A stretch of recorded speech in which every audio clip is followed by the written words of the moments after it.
5. सुरांची जादूगिरी. स्वाध्याय. प्रश्न 1. चौकट पूर्ण करा. अ. गाण्याच्या जात्याच्या आवाजाची वैशिष्ट्ये. मंद, लयबद्ध, प्रौढ आणि दमदार आवाज. पीठ करताना सौम्य सूर. घास घातल्यावर भरडा आवाज. गळा मोकळा झाल्यावर प्रसन्न व कोमल सुरात. आ. आसमंतात भरलेले संमेलन. सारे आवाज एकमेकांत कालवलेले, वातावरणात जिवंतपणा आणणारे, आपल्या मनात लसलसत्या सुरांचे पण आपोआप अंकुरविणारे. प्रश्न 2. 1 किंवा 2 शब्दांत उत्तरे लिहा. अ. होलखेडे, जिथे विसावते ते ठिकाण वजा सौंदर्याने माखलेले. आ. खेड्याला दिलेली उपमा वजा रनफुले. ई. लेखकाने वर्णलेले संगीताचे दुसरे वाद्य वजा दळणाचे जाते. प्रश्न 3. का ते लिहा. अ. घरातल्या वस्तूंना स्वप्नील रूप प्राप्त होते कारण.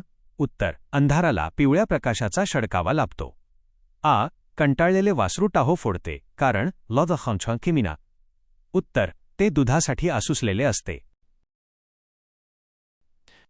प्रश्न 4. खालील वाक्यांचा तुम्हाला समजलेला अर्थ लिहा. अ. पहाटेला पुरी जाग आली नव्हती. उत्तर.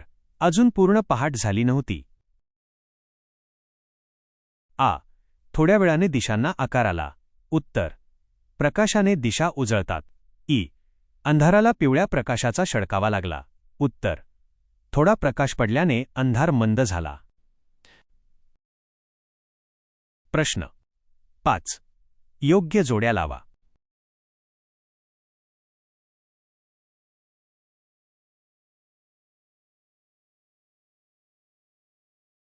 अ. गट. ब. गट. 1. चिमण्यांची नाजूक चिवचिव म्हणजे जणू. ई. वॉवलिनवर हलक्या हाताने तारा छेदाव्यात.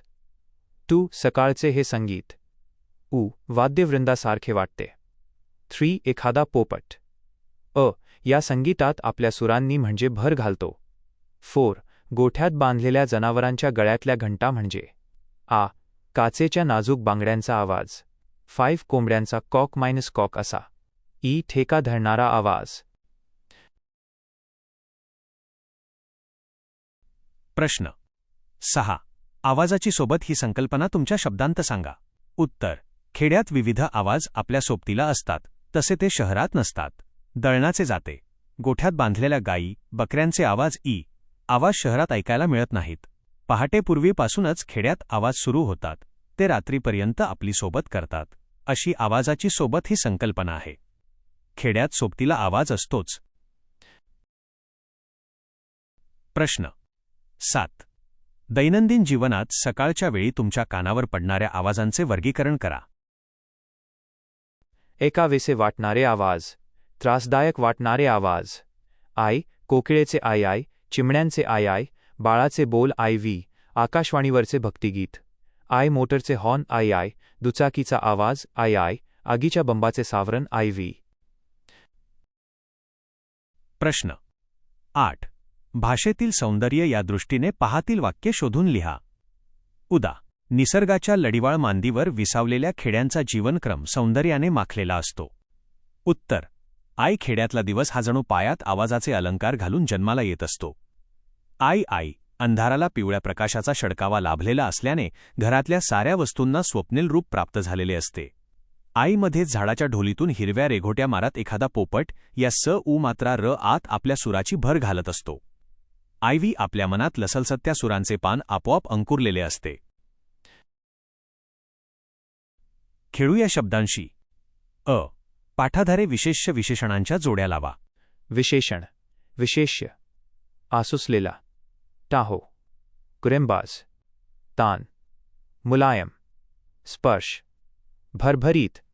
झांझ. किरटा. आवाज. लढिवाळ.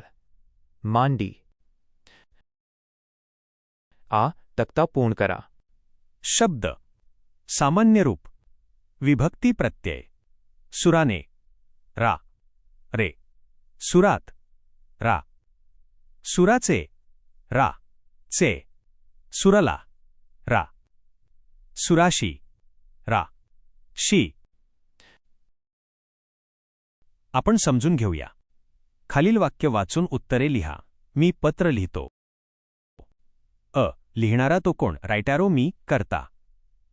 लिहिले जाणारे ते काय? रायटारो पत्र, कर्म. वाक्यातील क्रिया कोणती? रायटारो लिहितो, क्रियापद. 1. कर्तरी प्रयोग. वाक्याच्या शेवटी येणे या क्रियापदाचे योग्य रूप वापरून वाक्य पुन्हा लिहा. 1. मी शाळेतून आत्ताच. येणे उत्तर. 2. ती शाळेतून आत्ताच. येणे उत्तर. ती शाळेतून आत्ताच आली. 3. रवी शाळेतून आत्ताच. येणे उत्तर. रवी शाळेतून आत्ताच आला. 4. विद्यार्थी शाळेतून आत्ताच. येणे उत्तर. विद्यार्थी शाळेतून आत्ताच आले.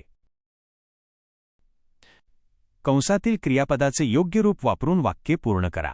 1. मुली क्रिकेट. खेळणे उत्तर. मुली क्रिकेट खेळतात. 2. तुम्ही क्रिकेट. खेळणे उत्तर. तुम्ही क्रिकेट खेळता. 3. आम्ही क्रिकेट. खेळणे उत्तर. आम्ही क्रिकेट खेळतो. 4. John cricket. खेळणे उत्तर. जॉन क्रिकेट खेळतो. 5. समीरा क्रिकेट. खेळणे उत्तर. समीरा क्रिकेट खेळते.